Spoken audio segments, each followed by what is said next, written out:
Long Island, New York, is known for its suburban neighborhoods. It's where many in New York City move when the hustle and bustle of the city is just too much, and they're ready to settle down and enjoy a quieter life. In one of those quiet suburban neighborhoods sits a beautiful Dutch colonial home with custom windows on the top floor that almost look like eyes gazing out at the other houses. With 4,000 square feet and 3 floors, the house is big enough for a large family. So in 1975, when George Lutz buys the house for only $80,000, he felt as if he was getting the American dream for a bargain. But as many people know, the Lutz family only lived in this beautiful house for 28 days before they fled in the middle of the night, leaving behind all their possessions, never to return again.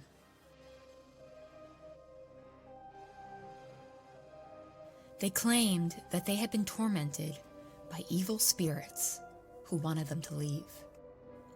The paranormal terror that the Lutz family experienced at 112 Ocean Avenue has made the site infamous as one of the most haunted houses in American history.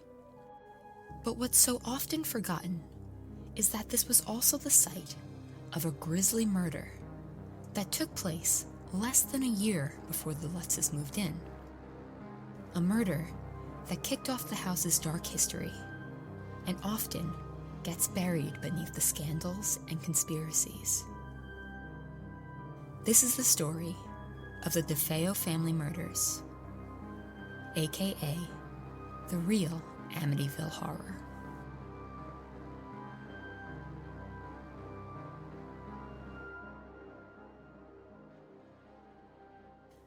Hi strangers, I'm your host Alexa Morrissey, and today we have a story that has been a part of American popular culture for decades. Dozens of movies, shows, and books have told the story of the Amityville Horror. And while it is an infamous tale, I think most people only know the paranormal side of it. That a family who bought the house after a horrible murder took place experienced a terrifying haunting and was forced to leave the house after only 28 days. But I don't think the murders that happened before the haunting get enough attention. Because you see, the DeFeo murders were very much like any stranger in the house story. A seemingly normal family who appears to be the victims of either a home invasion or an attack that came from someone who was inside the house the whole time. Lock your doors and listen closely. This is Stranger in the House.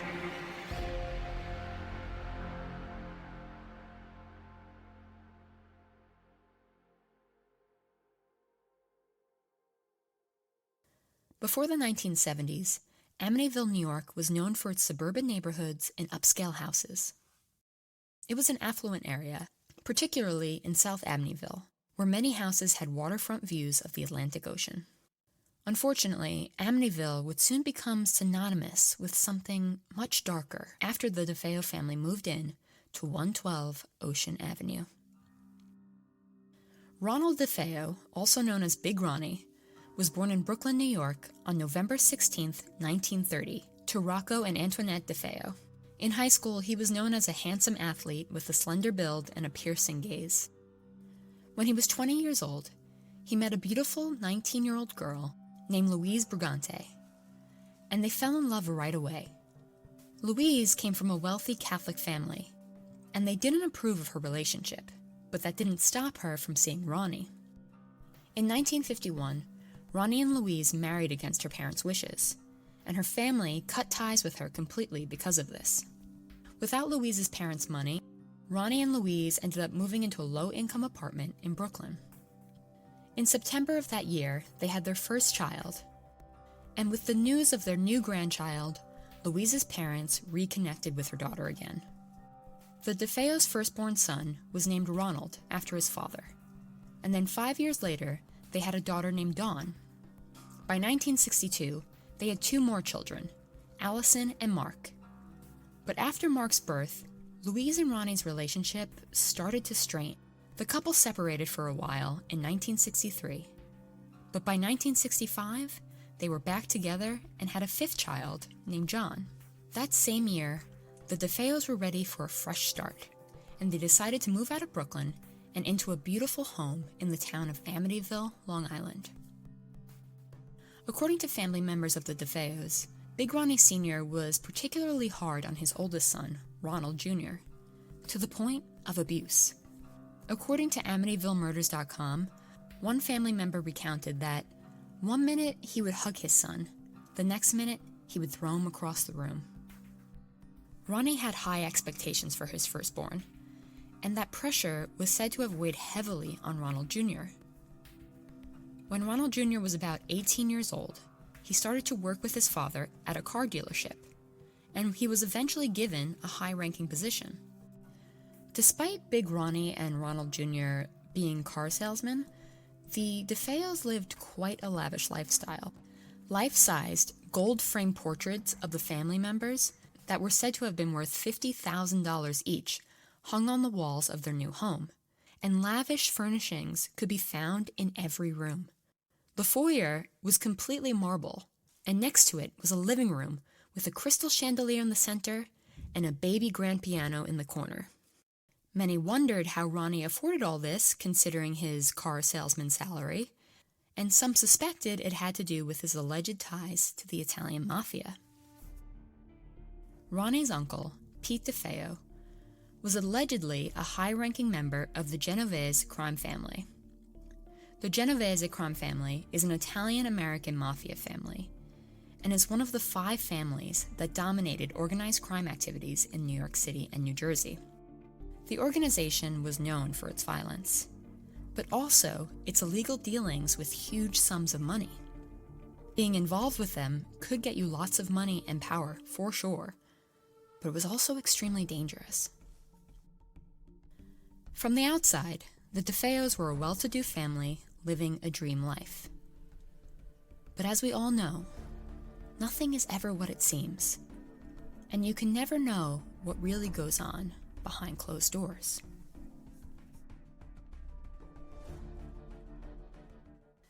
The DeFeos had lived in their Amityville home for 9 years, and by November of that year, their oldest son, Ronald Jr., was 23 years old and working at his grandfather's car dealership, the same one his father worked at. On November 13th, 1974, Ronald was at the dealership and had been complaining about not being able to get in touch with his family all day. He told his girlfriend Sherry that he drove by and saw that all the cars were in the garage, but no one was answering the house phone. After work, at 6 p.m., he met some friends for a drink at a local bar near the house. Once he arrived at the bar, he tried to call the home phone again, but no one answered. Not long after he arrived, he told his friends that he'd be right back because he was going to stop by the house to check on his family. 30 minutes later, Ronald Jr. arrived back at the bar. Only this time, he was screaming for help. He yelled, "You gotta help me. I think my mother and father are shot." Ronald's best friend, Bobby Kelsky, was at the bar when he arrived screaming. He said that Ronald was on his knees sobbing, begging for help. Bobby asked Ronald if he was sure they weren't just sleeping, but Ronald said he saw them and he was sure. Bobby told Ronald to stay there while he went to go check it out. Bobby and several other bar patrons, named John Altieri, Joey Yeswoit, Al Saxton, and the owner of the bar, William Scortimiglia, all got into Ronald's car and drove to the house. Bobby drove so fast that the men in the car were yelling for him to slow down. When they pulled up, Bobby got out of the car and ran up the front steps. Bobby had been to the DeFeo home many times over the years, as he was Ronald Jr.'s best friend. He entered the house, ignoring the other men's warnings that maybe someone dangerous was still in there. When the rest of the men entered the house, the only sound came from the family dog, Shaggy, who was tied up in the backyard, barking. Bobby led the men upstairs, past the life-size portraits of the family on the wall. According to one source, as they ran up the stairs, they described being overwhelmed with, quote, the stench of death. As they reached the darkened master bedroom, they stood in the doorway and turned the lights on. There, lying on the bed, was 43-year-old Ronald DeFeo Sr., face down, with a single gunshot wound to his head. Blood was trickling down his back, and under the orange blanket on the bed, it was clear that 42-year-old Louise was lying dead next to Big Ronnie, unmoving. Bobby, Ronald Jr.'s best friend, who had known the family for years, was completely shaken by this sight, and some of the men took him downstairs to get some air, while the others checked the rest of the bedrooms. John Altieri, one of the bar patrons, stayed upstairs and went to the next bedroom. As he walked in, it seemed to be a little boy's room from the toys and the decor. He soon found that his guess was correct, because lying face down on two separate beds were the youngest DeFeo boys, 9-year-old John and 12-year-old Mark. Altieri couldn't see where John had been shot, but his New York Knicks sweatshirt was covered in blood. Mark, on the other hand, clearly had a single gunshot to the back. After seeing this horrific sight, Altieri couldn't take it anymore, and he told the other men to call 911. Minutes later, police arrived and they quickly found a .22 caliber Marlin rifle, as well as 2 more victims that the men had not yet discovered. The 2 teenage DeFeo girls were also found deceased in their beds. 13-year-old Allison DeFeo was found with 1 gunshot to her face. Police determined that she had been shot at a 2-foot range, and the bullet went through the mattress and ricocheted from the back wall and lodged into the floor. According to the medical examiner, the bullet entered her left cheek and went through her right ear, tearing her brain and damaging the skull. This information suggested that she might have woken up and turned to face the barrel of the gun right before being shot. 18-year-old Dawn was clearly shot in the back of the neck. The entire left side of her face was collapsed in, and there was brain matter on her pillow. Again, it was determined that Dawn was shot at a 2.5-foot range. The bullet entered her left ear and exited her left temple. Police made their way to the boys' room and discovered that they were also shot at a 2-foot range. While all the DeFeo children had been shot once, as police made their way to the parents' room, it seemed as though Ronnie and Louise were each shot twice. The first shot hit Ronnie in the lower back.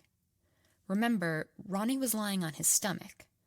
The first bullet went through his kidney and exited his right nipple. The second bullet entered the base of his spine and was lodged into his neck. Police observed that Ronnie's shorts were slightly pulled down, and that suggested that Ronnie had maybe sat up at some point during the attack. When the men from the bar first found Louise, they didn't look for a bullet wound because she had been mostly covered with a blanket. Police found that she had been shot twice in the chest. The medical examiner said that Louise was alive up to 10 minutes after she was shot, and her body showed that her chest was slightly elevated from the bed, suggesting that she may have tried to look at the killer in the bedroom doorway. The police continued to look through the house, and they found that there were no signs of forced entry. And even stranger, nothing in the house seemed to be taken. Remember, the house was lavishly decorated to the point of excess. Thousands of dollars worth of items were just left laying around. To police, it seemed as if this crime wasn't motivated by money. So that begged the question, what was it motivated by? The police brought 23-year-old Ronald DeFeo, the only DeFeo child left alive, for questioning. Ronald Jr. lived with his family in that house, and police wanted to know why he didn't discover the bodies until 6:30 p.m., after work and some time out with friends. Ronald said that the night before the bodies were discovered, he was sick with some sort of stomach bug. He told police that he had stayed up late watching a movie called Castle Keep and fell asleep around 2 a.m. His stomach ache woke him up around 4 a.m., and he decided to just get up and go to work at that point. He went into work early and hung out with his friends at the bar until he went to go see why no one was answering his phone calls. Police asked Ronald if there was anyone in their lives that would want to hurt the DeFeo family, and Ronald had an interesting answer. Upon questioning, Ronald said that both sides of his family had ties to the Italian mafia. Now, we know that his uncle Pete DeFeo was allegedly in the mafia, but Ronald Jr. says that a man named Luis Fellini, which was a pseudonym, was allegedly a mafia hitman and had stayed with his family when Fellini and his wife needed a place to stay. Fellini was allegedly a family friend of his maternal grandparents. Ronald says that he and Fellini had a big falling out right before they moved out. He says that they got into a physical altercation because Fellini criticized a paint job that DeFeo did on his car at the dealership. Ronald said that he threw a paintbrush at Fellini, and it allegedly broke Fellini's car's window. Ronald Jr. said that this put his father in a difficult situation, because while Big Ronnie Sr. had a good relationship with Fellini, he was worried that Fellini was going to go after his son because of the altercation. Ronald Jr. told police that 2 weeks before the murders, his father warned Fellini that if he hurt his son, he would, quote, kill Fellini's entire family. Ronald Jr. told police that he thought Fellini could have done this because his father had threatened his family, as well as to get back at Ronald for their fight. Ronald also said that Fellini still had a key to the house from when he stayed with the family. As some officers are sent to go look into Fellini, the police continue to question Ronald. And the more they question him, the more Ronald DeFeo lets his true colors shine through. Ronald tells police that he wanted to be completely honest with them so that they knew he wasn't trying to hide anything. He told them that he was actually on probation because he had been in a bar fight a while back, and that he was a user of heroin. He said his sister would often provide him with clean urine for his probation officer. When asked why he was admitting all these things, he said that he believed, quote, if he's willing to admit all these things to the police, then he must be telling the truth about the murders. Later that evening, Michael Brigante Sr., Luis's father and Ronald Jr.'s grandfather, came to the scene of the crime and was questioned by police. When asked about Ronald Jr. and his theory about Luis Fellini, Michael Brigante was offended by this notion that Fellini would be involved at all. Brigante said that he didn't think Ronald was involved either, but he did mention that he knew Ronald was using drugs. Back at the station, the autopsy results for the family came back, and they showed that the time of death was between 3 and 4 a.m., which meant that according to Ronald's alibi, he was in the house at the time of the murder. According to Ronald's original story, he went to bed around 2 a.m., and because he had a stomach ache, he woke up at 4 a.m. It was at that point at 4 a.m. where he left the house to go to work. Police questioned Ronald again, and this time, he talked about his family with disdain rather than any other emotion that would have been appropriate for a grieving son. When he was asked if he ate dinner with the family that night, he told police that he did not because his mother was, quote, a lousy cook. When asked about his little brothers, he called them, quote, fucking pigs. And he described his sister Dawn as a fat fuck who played her music too loud. An odd way to talk about your family who was just murdered, no? Well, the police thought so too. And on his second round of questioning, they told Ronald that they determined that his story of watching TV until 2 a.m. and then waking up at 4 placed him in the house at the time of death of his family. They also told him that they had talked to his friends and family, and it turned out that Ronald had been asking around about purchasing a silencer for one of his rifles. With this information, Ronald Jr. started to scramble. At first he said he was in the house, but it was still Fellini who did the murder. He says that Fellini came into the house in the middle of the night and made him watch as each family member was killed. Police asked him if Fellini had made him participate in any of the murders, and if it really occurred the way he was saying. It was at this point that Ronald Jr. put his head in his hands and asked the police if they could give him a minute. After a few minutes of silence, Ronald looks up at the officers and confesses that it was he who killed his entire family. With this shocking confession, one has to wonder what could have possibly made a 23-year-old man murder his entire family in such a methodical and brutal way. Well, according to friends and family, this incident may have been building for a while. Aside from the alleged abuse from his father at home, Ronald was also bullied in school. When he was younger, Ronald Jr. was overweight, and his classmates called him names like Pork Chop and the Blob. Unsurprisingly, because of this, Ronald had a lot of emotional struggles, and he started to lash out. His parents took him to a therapist, but it seemed as though Ronald Jr. didn't want to open up, and his parents ended up canceling the sessions soon after they started. After that, Louise and Ronnie Sr. tried to make Ronald happy by constantly buying him gifts and giving him money. Remember how many people thought that the DeFeo's lavish lifestyle was funded by Ronnie's ties to the mafia? After Ronald Jr. was born, Louise's wealthy parents came back into the picture, and they provided them with a ton of money to maintain their lifestyle.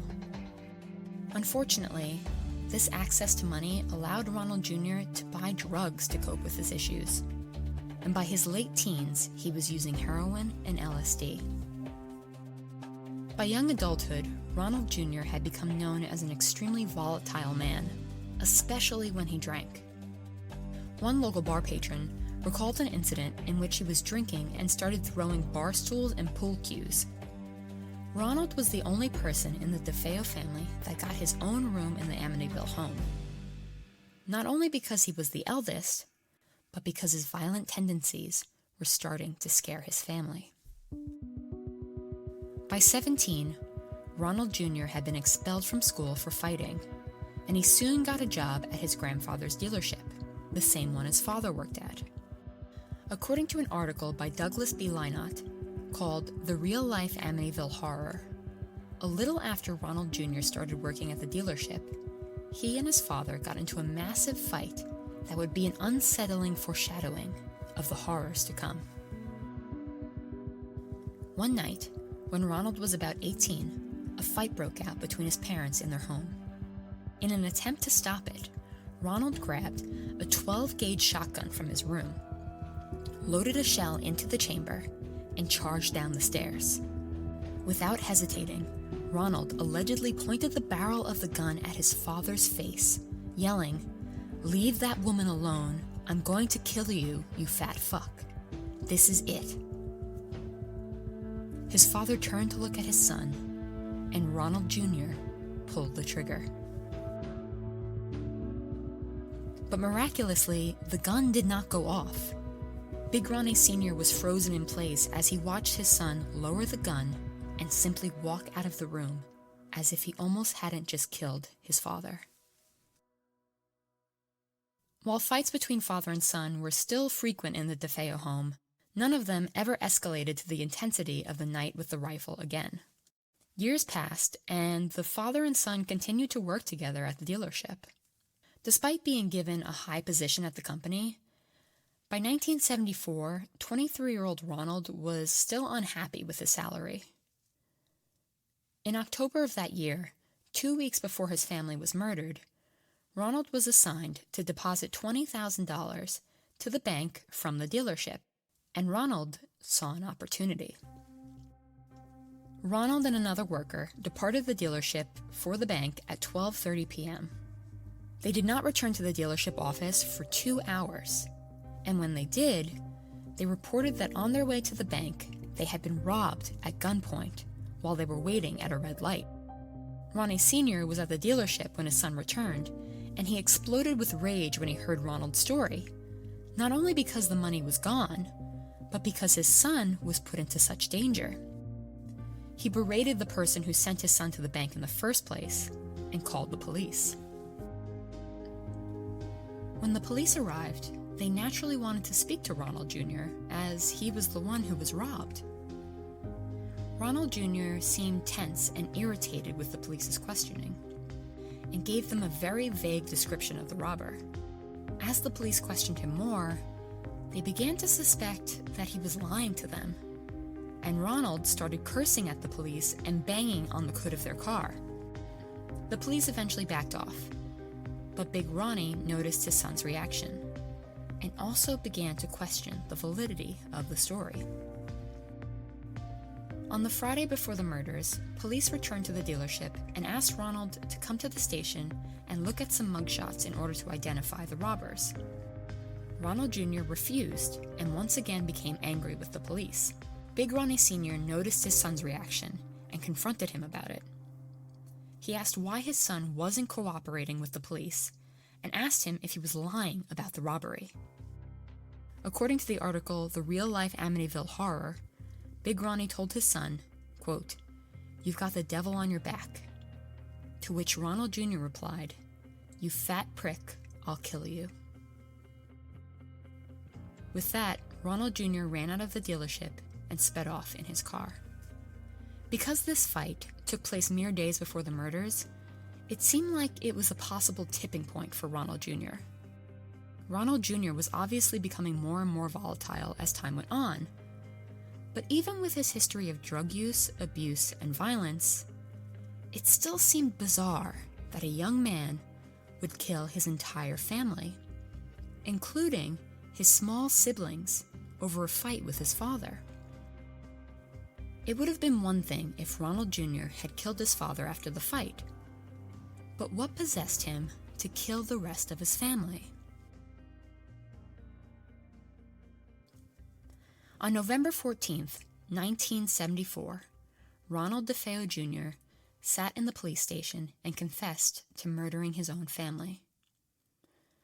Ronald told police that in the early hours of November 13th, he sat in his room as he waited for all the members of his family to go to sleep. Because Ronald had his own room, he had a lot of storage space, much of which was taken up by his gun collection. Ronald selected a .35 caliber Marlin rifle from his closet and set off towards his parents' room. Ronald walked up to the foot of his parents' bed and stared at them while they slept. His father was sleeping on his stomach, completely unaware of the danger in his room. Without hesitation, Ronald shot his father twice in the back. His mother woke up to the gunshots, but before she could even register what happened, or even sit up properly in bed, Ronald said that he shot her twice in the chest. Ronald Jr. told police, quote, "It all started so fast. Once I started, I just couldn't stop." After he killed his parents, Ronald went into his younger siblings' rooms and fatally shot them one by one, moving so quickly that even if any of the siblings woke up to the gunshots, they had mere seconds before they were shot themselves.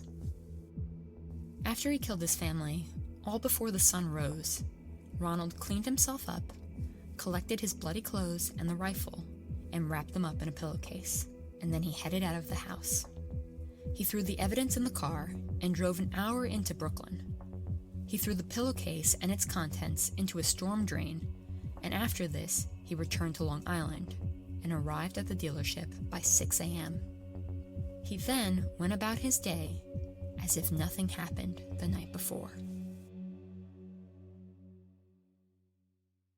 Ronald DeFeo's trial began on October 14th, 1975. Despite Ronald's violent history and his confession to the police, Ronald's lawyer, William Weber, pursued a not guilty by reason of insanity defense. According to Weber, Ronald Jr. killed his family in self-defense because he said he heard his family's voices plotting against him in his head, and that he was demonically possessed by Satan at the time of the murders. This would be the beginning of a long history of the Amityville home being associated with the paranormal. Ronald later claimed that a demonic female figure with black hands wearing a black hood handed him the murder weapon the night he killed his family. The defense brought in psychiatrist Daniel Schwartz, who supported the claim that Ronald was insane at the time of the murder. The prosecution, however, also brought in a psychiatrist by the name of Dr. Harold Zolan. Zolan maintained that although DeFeo was a user of heroin and LSD, and he had antisocial personality disorder, he believed that Ronald was aware of his actions at the time of the crime. Ronald Jr. had been asking around about purchasing a silencer, and he had threatened to kill his father on multiple occasions. Even if Ronald Jr. was sane at the time of the murder, there was something that was still unclear to everyone. What was his motive for killing his entire family? There was definitely motive for the murder of his father, but why the rest? The prosecution suggested that he was trying to collect his parents' life insurance money, but again, that didn't explain why he killed the children. The motive is still unclear, but according to Judge Thomas Stark, Ronald's guilt was clear as day. According to court documents, Stark said that DeFeo's crimes were the most heinous murders ever committed in Suffolk County since its founding. On November 21st, 1975, 24-year-old Ronald DeFeo Jr. was found guilty on 6 counts of second-degree murder. And on December 4th, 1975, Judge Thomas Stark sentenced him to 6 sentences of 25 years to life. Over the years, Ronald has come out with different stories about what happened the night of the murders. Sometimes he says it was actually his mother that committed the murders and he took the fall. Sometimes he said the murders were committed by his sister Dawn and an unknown man. And sometimes he says his sister Dawn was his accomplice in the murders. Ronald's story has changed so many times over the years that anything he has said should be taken with a healthy dose of skepticism. Although, as of 2021, we won't be getting any more stories from Ronald, because at the age of 69, he died in prison of a heart attack. Unfortunately, as most of us know, the DeFeo family murders would be overshadowed by the alleged trauma experienced by the next family who moved into the Amityville house. The Lutz family moved into the DeFeo home only a few years after Ronald's sentencing in December of 1997. After only 28 days of living there, the family fled the house, claiming that they had been terrorized by the paranormal while living there. To this day, the Amityville house is remembered as a haunted site that spawned dozens of movies, television shows, and books. But many forget that it was also the site of a very real murder that had very real victims, many of whom were children. So perhaps it wasn't the demonic presence that scared the Lutzes away from Amityville, but the energy left over from such a brutal crime committed by a man a family thought they knew. Stay safe, strangers, and thanks for listening.